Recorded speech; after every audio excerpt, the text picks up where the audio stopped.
Ladies, Minerva here. Finally have an update for you girls. Um, Sorry I haven't updated since last week. I've been updating a little bit on Facebook, but we are doing okay. Um, Baby girl's doing good. She is moving a lot and very active, and yeah, so we're pretty much just relaxing at home. I've been put on bed rest for the rest of the pregnancy due to the cerclage. So a lot of people want to know about the cerclage and how all of that, um, you know, was, was put in and stuff, and how I feel about it now and stuff. So when I went for my 20-week regular ultrasound, they realized that my cervix was short, and they were checking via ultrasound. And once they finished with, the rest of the ultrasound, like, just checking on the baby and making sure that she's okay and measuring her and stuff, they did a transvaginal exam where they put the camera inside your vagina, just to measure the cervix. So they confirmed, the doctor and the nurse, they confirmed that it was short. It was at 1.4, which is really bad. My cervix was funneling since last week because remember I went to the hospital the week before, and my doctor was able to go back to those pictures and just look closely, um, for that. So that's what, they found. So right away they rushed me to the other side of the hospital where I did that vlog from, that last vlog, which was the labor and delivery room, where they're better equipped and they can monitor the baby, they can monitor if I'm contracting and her heartbeat. So I was there and I spent the night, and when I'm telling you that I was scared and I was nervous and all these different type of emotions were going on. I also had some sort of peace inside of me, and I just held on to God's promise with this child that He's gifted to us. And I just held on to that, and I just kept praying and being positive through the midst of the roller coaster. So we did have a little issue with the doctor because he wanted to do the amniocentesis, I don't know if I'm pronouncing it right, test, where they put a needle through your uterus and check the fluid that's going on there, see if there's any infection, if the baby has any complications, any, signs of infection, Down syndrome, and all these other things, which to me I didn't care at the moment, and I still don't, what was going on. If the baby had Down syndrome, it was still gonna be a valid pregnancy for us, and we were gonna keep the baby no matter what. So I didn't find the reason why to go ahead and do that test, especially since I had no signs of. The only thing that I was worried about was the infection thing, but then even the doctor himself will come and say, you know what, you don't have any signs of infection, you don't have any fever, your tests, blood work, and urine exams, they're coming out good. So no signs of anything. And when you have an infection, your body right away starts acting up, and you know it. So, or you could tell through these tests, and everything was fine. Everything was good. So, the doctor didn't feel so comfortable with doing the cerclage without the exam, but being that we fought those points so much, my husband and I, so we don't get the amniocentesis, he said that he was going to let it slide and he was going to go ahead and proceed with the cerclage. So,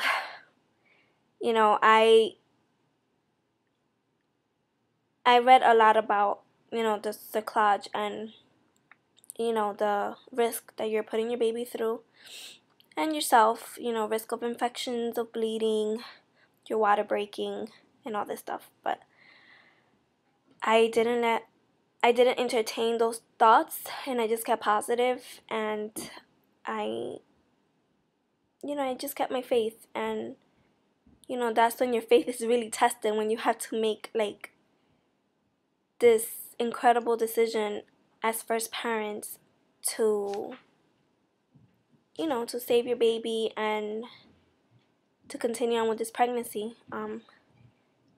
You're willing to do certain things, and definitely we were tested. And I try not to be shaken by all that and I entertained fear so much, even though I'm not gonna lie, I still was scared.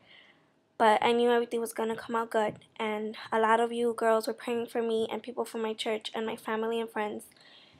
And it just really encourages you to go through the storm and you know and look at it from the other side. So here I am on the other side, and everything's great. So thank you so much for your support.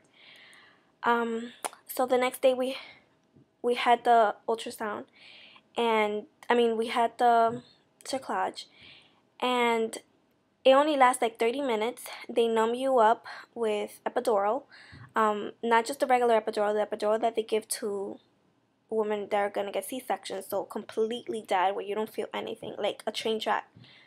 A train could like run over you and you won't feel your legs. I was numb for like 6 hours after that. Like, I thought I was gonna have to stay in the hospital one more night because of it. Because if you don't move, if you don't urinate, if you're not able to walk, they'll keep you in until you can. So the surgery itself went well. It was really, before I knew it, it was over. And again, maybe the hardest part was the epidural, which wasn't as bad because I'm not like I don't like needles. But the little poke, it really wasn't like anything serious, to like make you cry or anything.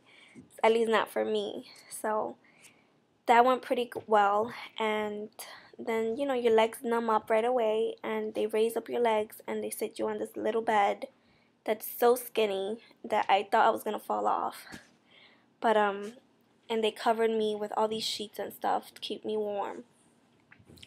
And that's about it. So we just waited for me to have motion in my legs, and I end up having motions like around, I think it was like 10 or something.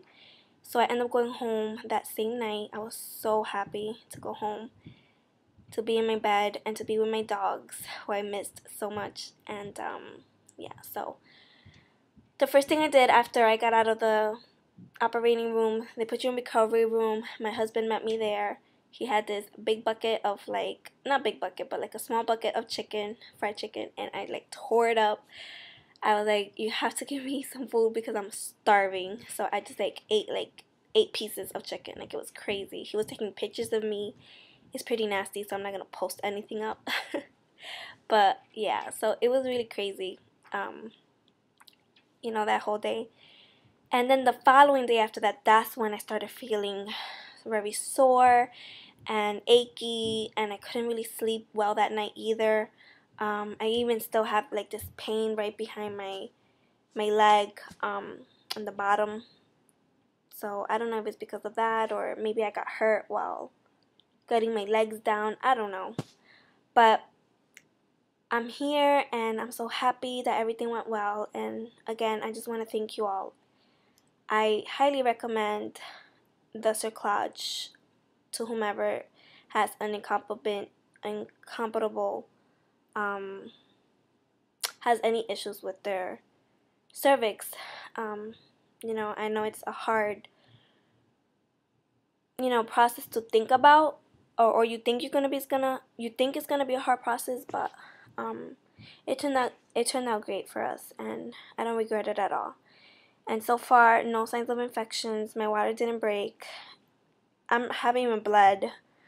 I just been put on bed rest for the rest of the pregnancy, which I can't complain too much, because I guess it is better to just sit here at home, watch TV all day, and eat all I can eat, and be with my dogs, and feel the baby move, than running around like a mad woman at work. So, I think that sums it up. My mother's gonna be coming next week, so I'm so happy that she is coming because I've been dying for her to come since I found out I was pregnant.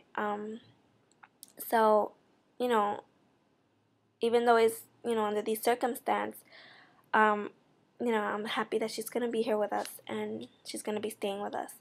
So, my mother-in-law has been staying with us and, just cleaning and preparing dinner for us and stuff like that, and I'm so appreciative of her. And also my sister-in-law, she calls me, make sure that I'm okay if I need anything or anything like that. She's been, very attentive. And some of my friends too, not all of them, but some of them, so, and you guys, of course, like, it feels great just to be, I don't know, just cared for, I guess, and I really do appreciate it. So I'm gonna wrap this video up. I'm gonna try to edit the gender reveal video, and I'm so excited to show you guys that video. I also will announce who will be the winner for, the guessing game, whoever guessed the girl, and pick a random number from there. I don't know what I'm gonna gift yet, but I'll figure it out. And yeah, so I'll be doing that soon. And oh my gosh, thank you so much to all my new subscribers that you guys just joined me on my journey and already have shown so much love to me and the baby and my husband. Thank you so much for your prayers and your encouragement. It means a lot to me, so thanks a lot. And yeah, so best wishes to you all, and I hope you guys have a great week. I'll be here. Talk to you later. Bye.